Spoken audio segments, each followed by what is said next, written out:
It was a chilly autumn evening when Natalie and her friends received an invitation to a party at the infamous Maplewood Inn. The inn had a reputation for hosting lavish parties, but it was also known for its mysterious Room 204, a room that had been sealed off for decades after a string of unexplained deaths. The host of the party, a charismatic and eccentric man named Derek, claimed he had reopened Room 204 just for the night. "Curiosity is the spice of life," he had written in the invitation. "But beware, it comes with a price." Natalie arrived at the inn with her friends, Alyssa, Jake, and Ben. The grand ballroom was filled with music, laughter, and a faint sense of unease. The inn's old-fashioned decor, complete with antique furniture and dim lighting, gave it a haunting charm. As the night went on, Derek made an announcement. "Ladies and gentlemen, the highlight of the evening awaits. Room 204 is now open for anyone brave enough to step inside."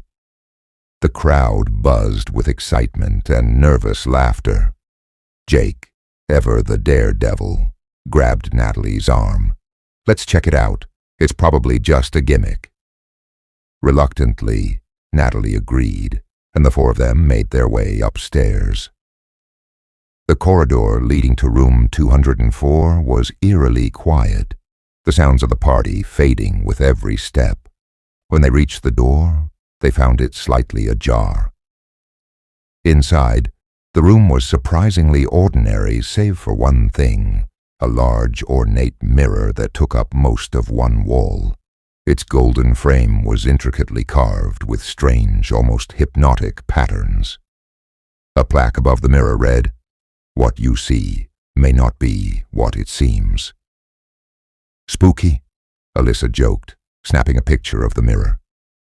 But as Natalie stared into the glass, something felt off.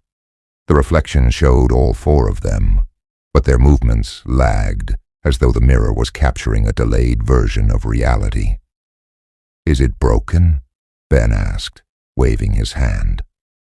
"Maybe it's one of those optical illusion things," Jake said, stepping closer. "Let's take a selfie in it. That'll freak everyone out downstairs." They posed in front of the mirror, but when Alyssa checked her phone, the picture was horrifying. In the photo, their faces were distorted, eyes sunken, mouths stretched into unnatural grins. "This isn't funny," Alyssa said, her voice trembling. Before anyone could respond, the door slammed shut. The room grew cold, and the mirror's surface shimmered like water. Natalie felt an overwhelming sense of dread as her reflection suddenly turned to look directly at her, even though she hadn't moved. Did you see that?" she whispered. Jake nodded, his usual bravado gone. "Let's get out of here." They tried the door, but it wouldn't budge. The lights flickered and the reflections in the mirror began to move independently. The mirrored version of Ben reached out and touched the glass from the other side. "Help me," it mouthed silently. "What the hell is happening?" Ben screamed. The mirror began to ripple like a pond, and then without warning, Jake's reflection stepped through. It wasn't him. It looked like him, but its eyes were hollow, and its smile was malevolent.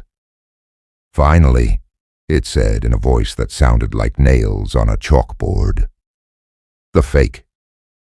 Jake lunged at the real one, pulling him toward the mirror. Natalie grabbed Jake's arm, but the mirror's surface was like quicksand, and it was dragging him in. "Let him go," she shouted, but it was no use. Within seconds, Jake disappeared into the glass. The room fell silent, and the mirror returned to normal. But now, Jake's reflection was the only one visible, banging silently on the other side of the glass. "We have to smash it," Ben said, grabbing a chair. "No," Alyssa cried. "What if it kills him?" Before they could decide, the The mirror shimmered again. This time their reflections began whispering, their voices overlapping in a chilling chorus. "You shouldn't have come here. The mirror takes what it wants." Natalie's reflection reached out and pressed its hand against the glass. And now it wants more. The lights went out completely. In the darkness, Natalie felt something cold and clammy brush against her arm. She screamed, and when the lights flickered back on, Alyssa was gone. Her reflection was still in the mirror, pounding and screaming silently. Panic set in. Ben tried to break the mirror with the chair, but the glass absorbed the impact like water. The whispering grew louder, turning into guttural laughter. "Run!" Natalie shouted, dragging Ben towards the door. This time, the door opened, and they stumbled into the hallway. But as they ran, the corridors seemed to stretch endlessly, looping back to room 204 no matter which way they turned. Finally they stopped, out of breath and desperate. "It's a trap," Ben said. "We're not getting out." Natalie noticed something then. The mirror was no longer in the room. It was now in the hallway, following them. Their reflections stared back at them, grinning wickedly. "We have to face it," she said, her voice trembling. "It won't stop until it gets us." With no other choice, they stepped toward the mirror. As they did, the reflections began to speak in unison. "Trade places with us, and you can go free." Natalie hesitated, but Ben, overcome with fear, shouted, "Fine, take me." Before Natalie could stop him, Ben touched the glass. The mirror rippled and he was pulled inside. His reflection laughed maniacally before vanishing entirely. Natalie was alone now. The whispers turned into a deafening roar, and the mirror's surface began to crack. She felt herself being drawn toward it, her body moving against her will. In a final act of desperation, she grabbed a shard of broken glass from the floor and plunged it into the mirror. The glass shattered completely, and a blinding light engulfed the room. When she woke up, she was back in the grand ballroom. The party was still in full swing, and no one seemed to notice her disheveled state. But when she looked into a nearby mirror, she saw them, Jake, Alyssa, and Ben, trapped inside, their eyes pleading for help. And then her own reflection smiled at her. The Diddy party invitation had been unexpected. Emma, Leo, Jade, and Ethan found the envelope slipped under the door of their shared apartment. It was glossy black, with gold-embossed text. "Dive into the night of your life. Midnight at Starlight Pool." The Starlight Pool was a relic of the past, a once luxurious private club that had fallen into ruin years ago. Rumors surrounded it, stories of drownings, strange disappearances, and a cursed water filtration system that pumped in something other than ordinary water. "It's probably just some weird underground party," Ethan suggested, his curiosity piqued. "Or some influencer trying to stage a spooky event," Jade added. Emma, the cautious one, was hesitant. "We don't even know who sent this. What if it's a trap?" "All the more reason to check it out," Leo said, grinning. "It's not every day you get to party at a haunted pool." Reluctantly, Emma agreed, and the four of them drove out to Starlight Pool that night. The pool building was eerily intact, its Art Deco architecture bathed in moonlight. The large neon sign above the entrance flickered, casting an unsteady glow. Inside, the air was humid and carried the faint scent of chlorine. The main pool stretched out before them, impossibly clean for a place abandoned for decades. The water shimmered unnaturally, almost as if it were alive, reflecting the dim lights that lined the ceiling.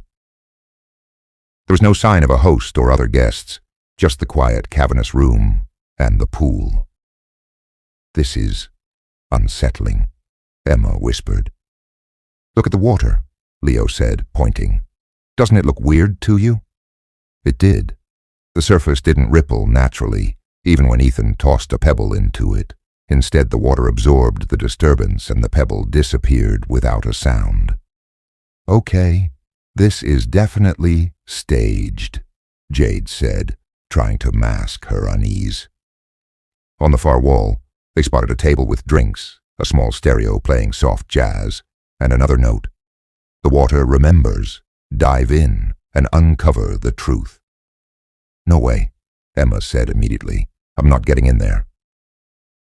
"Come on," Leo teased.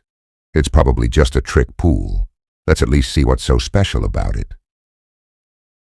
Before anyone could stop him, he stripped off his jacket and jumped in.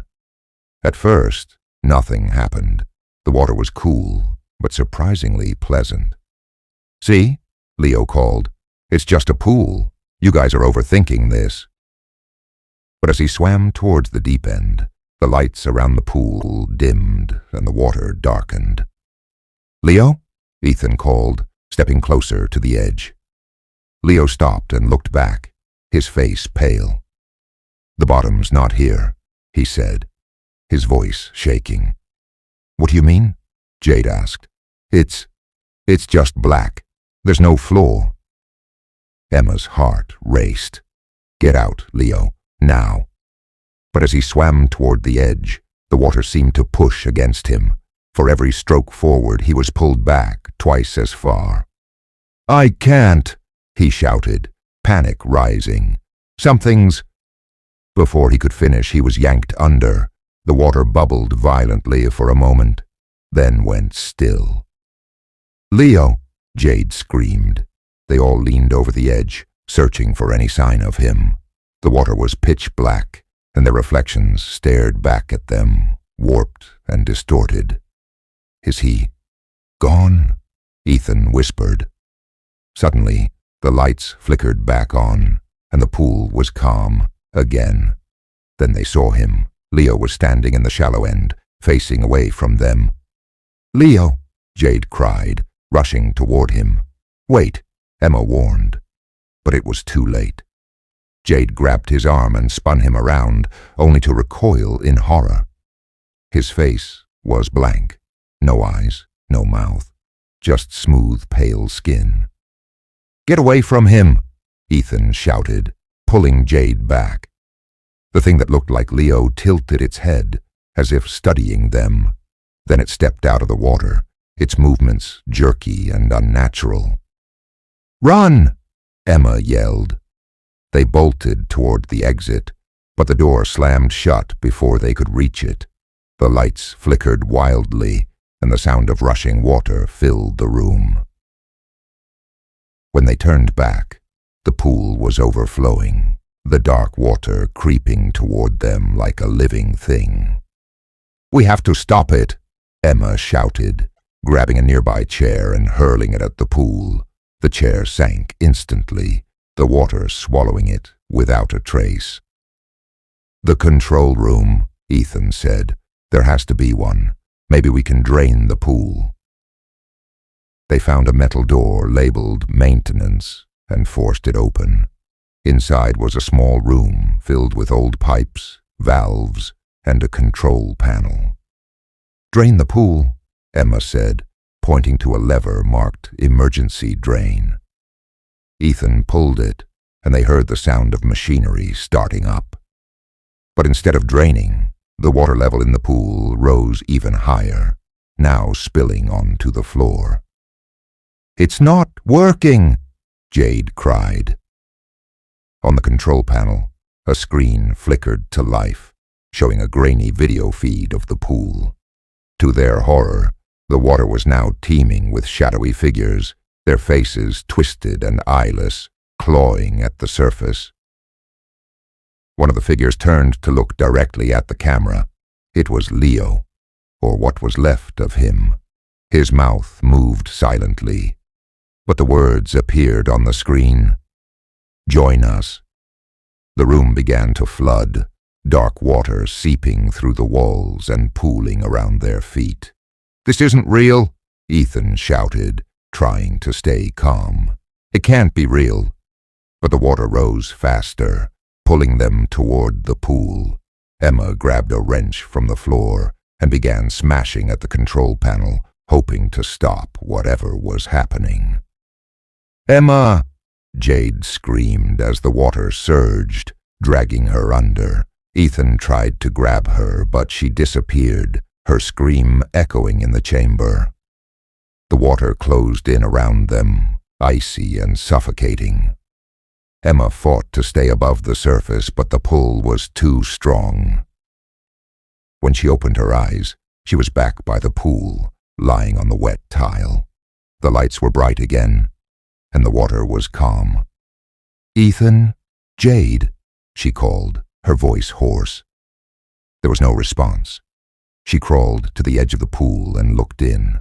The water was crystal clear, and at the bottom she saw them, Ethan, Jade, and Leo, their faces pressed against the glassy surface, mouths open in silent screams.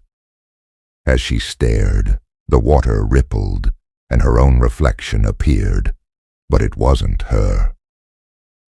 It smiled, a cold, unnatural grin, and whispered, "See you soon."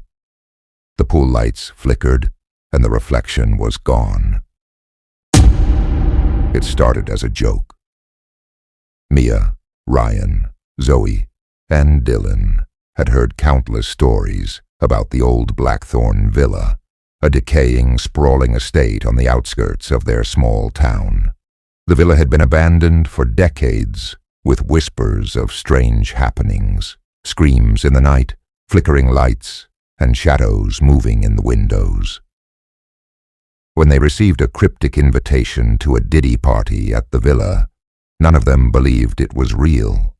The card was hand-delivered, unsigned, and simply read, "Join us at the Blackthorn Villa for a night of celebration, midnight sharp, dress your best." Ryan laughed as he read the card aloud. "Someone's pranking us." "Or it's a weird Halloween thing," Mia said. She was the most skeptical of the group, but secretly intrigued. "Either way, we're going," Zoe declared. "How often do you get invited to a party in a haunted house?"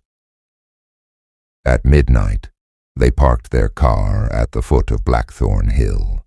The villa loomed above them, its silhouette jagged and foreboding against the moonlit sky. The once grand mansion was crumbling, with broken windows and ivy snaking up its walls.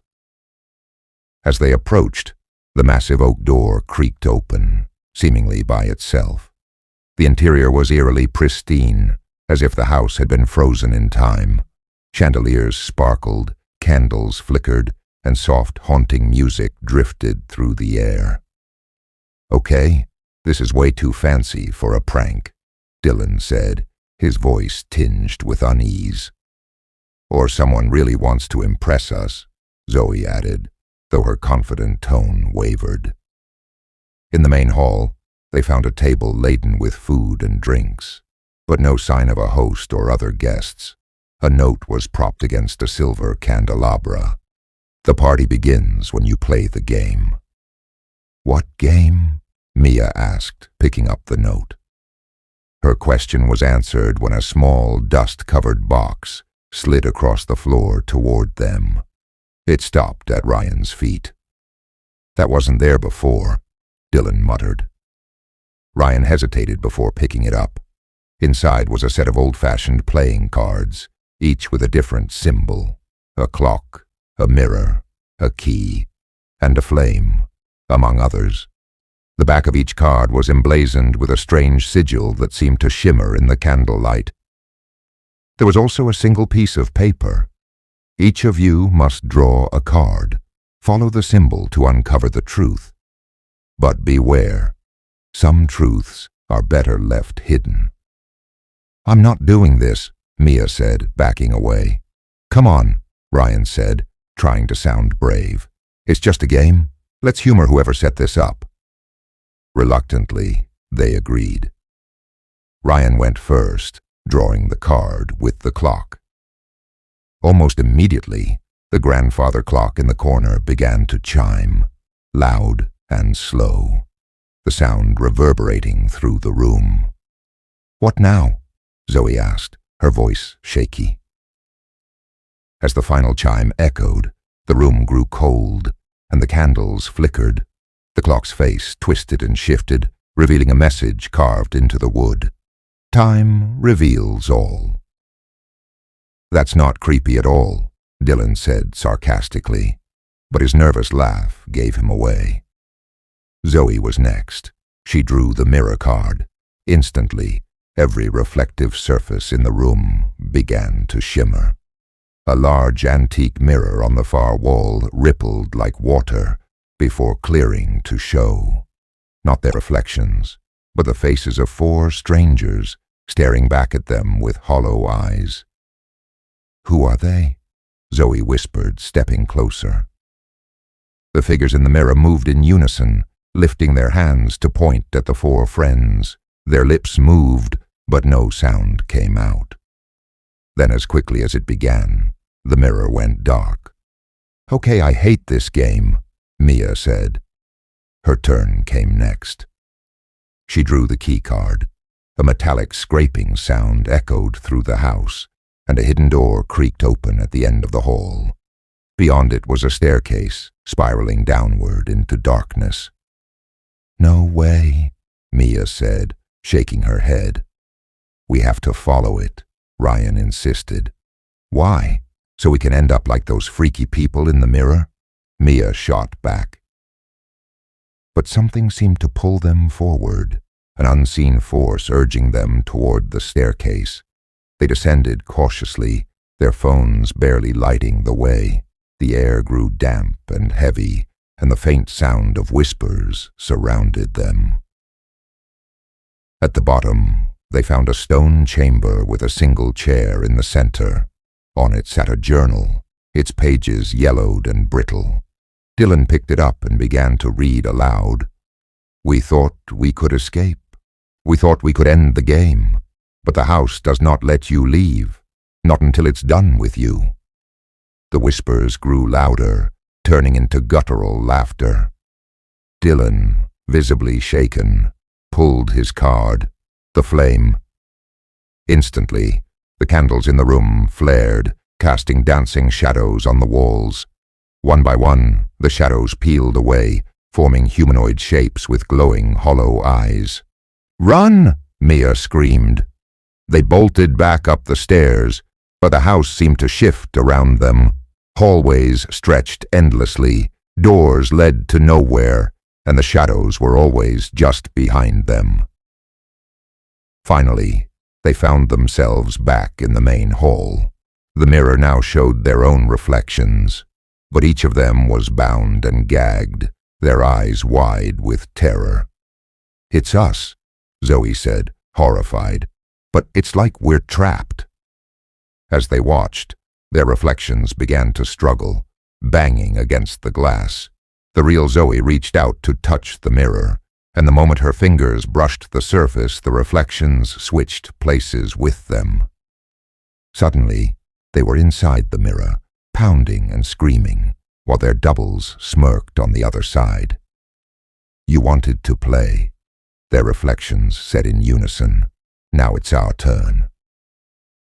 The last thing Mia saw before darkness consumed her was the mirror cracking, trapping them forever.